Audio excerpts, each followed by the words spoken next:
दोस्तों। तो जो हमने इन्वेस्टिंग बेसिक्स की एक वीडियो सीरीज़ की शुरुआत करी थी, आज ये नंबर 3 वीडियो है। और इस वीडियो में हम जो फाइनेंशियल कुछ इम्पोर्टेंट टर्म्स होते हैं जिसको जानना हमारे लिए बेहद ज़रूरी होता है किसी भी कंपनी में इन्वेस्ट करने से पहले, तो उसके बारे में डिस्कस करेंगे। ठीक है। तो यदि आप शेयर बाज़ार में निवेश करते हैं तो आपके लिए फाइनेंशियल टर्म्स को समझना, उनको रीड करना आना चाहिए।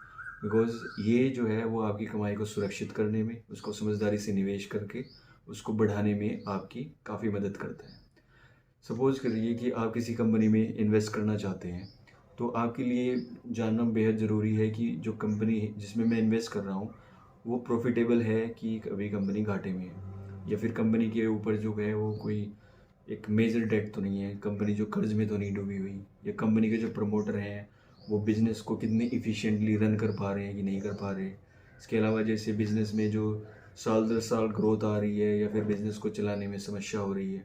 ठीक है। इसके अलावा फिर हम इससे जान सकते हैं कि जैसे कुछ चीज़ें कि कंपनी का जो प्रॉफिट है वो साल दर साल बढ़ रहा है, या फिर कंपनी का जो कर्ज है वो बढ़ रहा है, प्रॉफिट घट रहा है ना। पर कंपनी के जो प्रमोटर हैं वो अपना बिजनेस बेच के निकल रहे हैं। तो इन सब चीज़ों का हम एक अनुमान लगा सकते हैं, हम पता कर सकते हैं फाइनेंशियल रिपोर्ट्स पढ़ के। और जो फाइनेंशियल रिपोर्ट्स है उसको पढ़ने के लिए हमें फाइनेंशियल टर्म्स, फाइनेंशियल रेशियो का जानना बहुत ज़्यादा ज़रूरी है। इसके अलावा जो फाइनेंशियल रेशियोज़ हैं वो हमें बताते हैं कि कंपनी क्या एक मजबूत कंपनी है या फिर एक कंपनी एक कमज़ोर है। और ऐसा हम पता कर सकते हैं कंपनी की बैलेंस शीट देख के। तो उसमें भी हमें जो है फाइनेंशियल टर्म्स को पढ़ना आना चाहिए, उनको रीड करना आना चाहिए। ठीक है। तो इसलिए जो फाइनेंशियल टर्म्स हैं उनको समझना बहुत ज़्यादा ज़रूरी है। तो क्योंकि फाइनेंशियल टर्म्स बहुत सारे हैं और इनको हम एक वीडियो में कवर नहीं कर पाएंगे, तो हमने क्या करा है कि इनको हमने एक अलग अलग श्रेणी में बांट लिया है।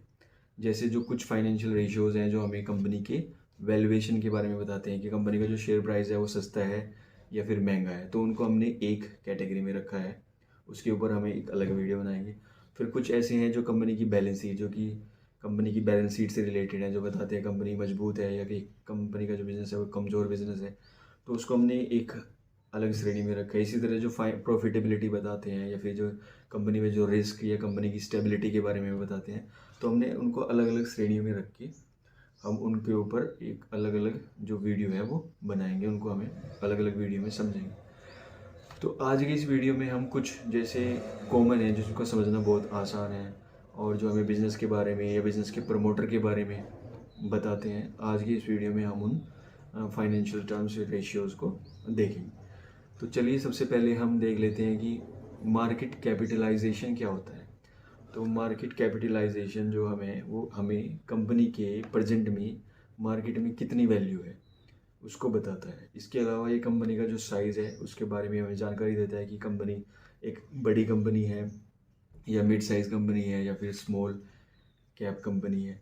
इससे हमें ये फ़ायदा होता है क्योंकि जनरली ये माना जाता है कि जितनी ज़्यादा बड़ी कंपनी होती है उसमें निवेश करना उतना ही ज़्यादा सेफ़ होता है। क्योंकि जो अगर एक बहुत बड़ी कंपनी है तो इसका मतलब वो काफ़ी दिन से बिज़नेस कर रही है, उसका अपना एक ब्रांड होगा और उसका जो अपना एक कस्टमर बेस होगा, उसकी बैलेंस शीट मजबूत होगी, तो इस तरह से उसमें रिस्क कम होता है और जो उसके रिटर्न है वो भी स्थिर रहते हैं।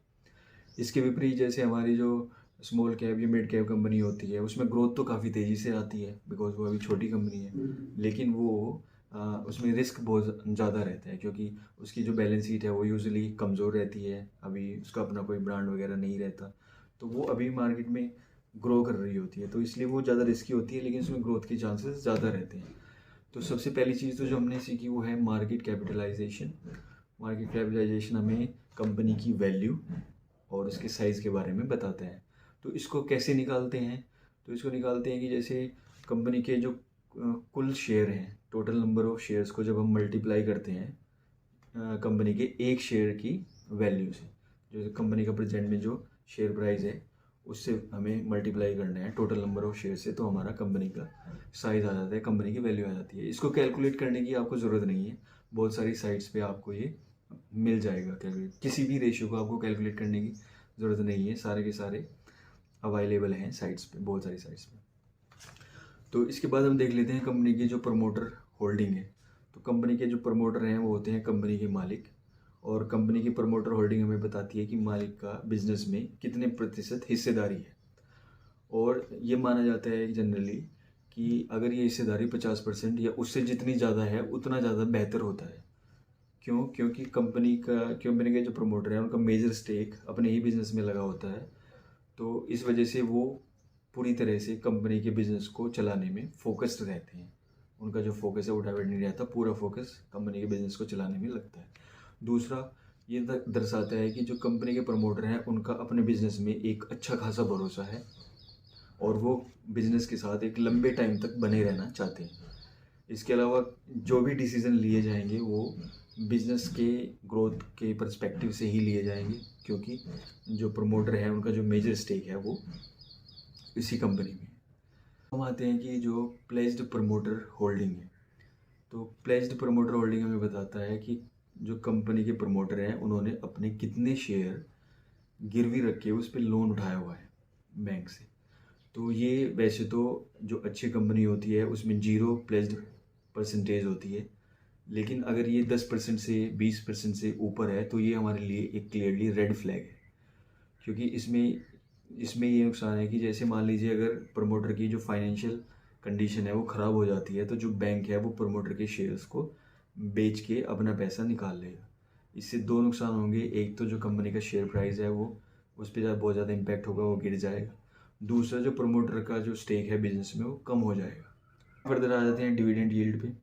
तो डिविडेंड यील्ड जो है वो उन शेयर होल्डर्स के लिए, उन निवेशकों के लिए बहुत ज़्यादा ज़रूरी है जो शेयर बाज़ार में डिविडेंड इनकम के तौर पे इन्वेस्ट कर रहे हैं।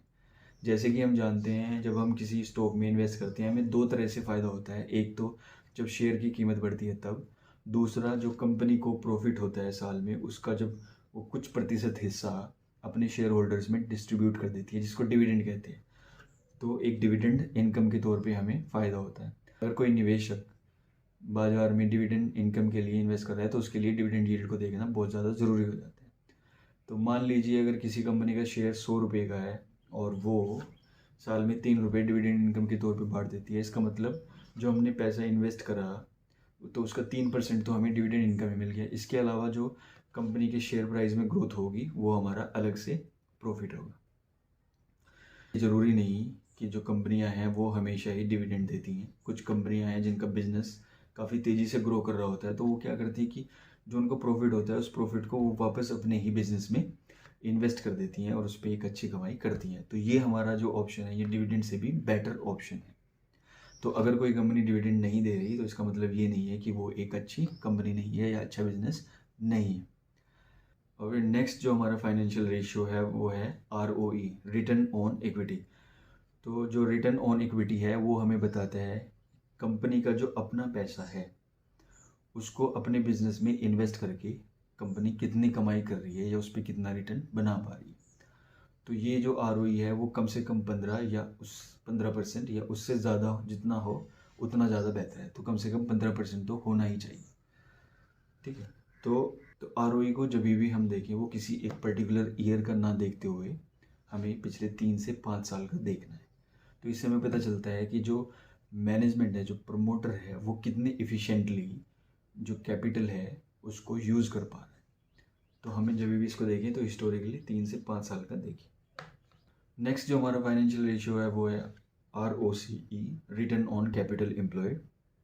तो जैसे हमने देखा कि ROE में जो कंपनी का अपना पैसा है उस पर कितनी कमाई कर पा रही है, कितने रिटर्न बना पा रही है, जबकि ROCE में क्या होता है कि कंपनी का अपना पैसा प्लस जो पैसा कंपनी ने कर्ज के रूप में उठाया हुआ है उन दोनों को मिला के, उन सारे पैसे को मिला के उसको इन्वेस्ट करके कंपनी कितनी कमाई कर पा रही है, कितना रिटर्न कमा पा रही है। तो जो ROCE है वो भी हमारा कम से कम 15% या उससे ज़्यादा होना चाहिए। और ROCE को भी हमें किसी पर्टिकुलर ईयर में नहीं देखना, बल्कि पिछले 3 साल या 5 साल या 10 साल का ROCE देखना है। तो ROE और ROCE जो दो फाइनेंशियल रेशियो है इनसे हमें पता चलता है कि जो कंपनी का जो मैनेजमेंट है, जो कंपनी को चला रहा है, वो कितना इफ़िशिएंट है, उसका जो कैपिटल एलोकेशन है वो कितना बढ़िया है। तो ये हमें दिखाता है। तो ये जो ROE और ROCE है वो कम से कम 15 या उससे ज़्यादा होना चाहिए। हम फाइनली देख लेते हैं कि हमने इस वीडियो में कौन कौन से जो फाइनेंशियल टर्म्स हैं वो सीखे। तो सबसे पहले हमने देखा कि जो मार्केट कैप है वो क्या होता है, उसके बाद प्रमोटर की holding, placed percentage, dividend yield, return on equity and finally ROCE, return on capital employed को हमने इस वीडियो में पढ़ा। अब हम इसको एक एग्जाम्पल के तौर पर समझ लेते हैं। हम देखते हैं कि हम किसी कंपनी को एक एग्जाम्पल ले लेते हैं और उस कंपनी के ये हम जो फाइनेंशियल टर्म्स हैं जो हमने इस वीडियो में पढ़े उसको हम एग्जाम्पल के तौर पे समझते हैं। तो आइए अब हम चेक कर लेते हैं जो हमने आज के वीडियो में डिस्कस करा। हम देखते हैं कि कैसे हम किसी कंपनी के बारे में जो रेशियोज वगैरह है, कुछ कंपनी के बारे में जो डेटा है वो चेक कर सकते हैं। तो ये एक साइट है स्क्रीनर, तो हम इस स्क्रीनर साइट पे जाएंगे। यहाँ पे किसी कंपनी के बारे में सर्च करेंगे। जैसे मैं डाल देता हूँ इन्फोसिस, तो ये आ गया हमारी इन्फोसिस। तो ये हमारा आ गया इन्फोसिस कंपनी के बारे में जो कुछ डेटा है, एक ओवरव्यू हमारा आ गया है। तो जैसे हमने पढ़ा था मार्केट कैपिटलाइजेशन, उसके बारे में ये दिखा रहा है कि कंपनी का जो मार्केट कैप है वो आज के टाइम में लगभग 6,21,000 करोड़ रुपए है। तो कंपनी हमारी एक लार्ज कैप कंपनी है, ठीक है। इसके अलावा फिर देखते हैं कंपनी की जो प्रमोटर होल्डिंग है वो है 14.6%। तो क्योंकि कंपनी एक काफी लार्ज कैप कंपनी है तो इसमें कंपनी की जो प्रमोटर है उनका जो स्टेक है वो 14.6% है। और जो प्रमोटर की प्लेज परसेंटेज है वो भी 0 है। तो इसमें जो प्रमोटर की होल्डिंग है उसमें कोई भी प्लेज्ड शेयर नहीं है। फिर जैसे हमने पढ़ा था डिविडेंड यील्ड, तो कंपनी का जो डिविडेंड यील्ड है वो 2.87% है। इसका मतलब अगर कंपनी में हम 100 रुपये इन्वेस्ट करते हैं तो कंपनी उसमें हमें 2.87% का जो है वो डिविडेंड देती है। जो 2 रुपये 87 पैसे हमें जो डिविडेंड मिलता है। इसके अलावा ये कंपनी का ROE है इस साल का 28.8%, जो कि 15% से काफी ज्यादा है। तो ये बहुत अच्छा है। ROCE भी 37.5% है।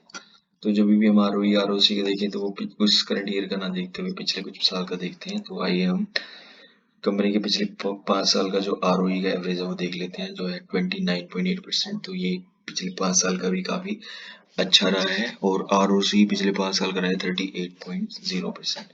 क्योंकि कंपनी एक IT कंपनी है और सर्विस कंपनी है, तो इस वजह से इसका जो ROE है ROCE है वो काफी अच्छा है।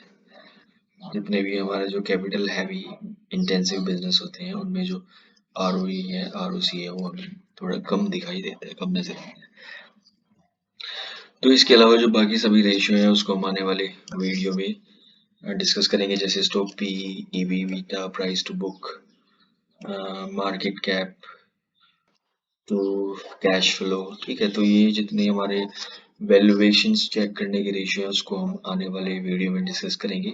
इसके अलावा हम इस साइड पे कंपनी के बारे में, कंपनी के बिजनेस के बारे में एक ओवरव्यू, कंपनी का कहाँ से किस सेगमेंट से कितना रेवेन्यू आता है, क्लाइंट कौन कौन है, एट्रिशन रेट कितना है, तो ये सब हम यहाँ पे एक ओवरव्यू ले सकते हैं। इसके अलावा कंपनी का चार्ट हो गया, कंपनी के जो पीयर्स हैं, पीयर्स का कंपैरिजन यहाँ देख सकते हैं, क्वार्टरली रिजल्ट, प्रॉफिट लॉस।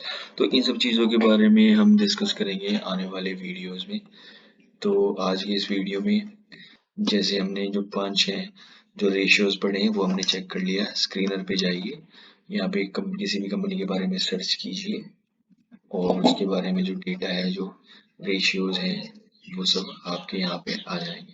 तो इस तरह से आप इनको किसी भी कंपनी के बारे में ये सब रेशियोज वगैरह चेक कर सकते हैं।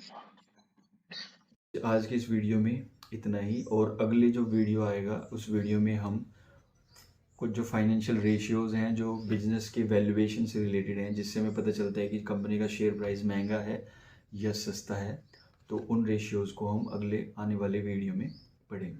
सो आज के लिए इस वीडियो में इतना ही। Thank you very much.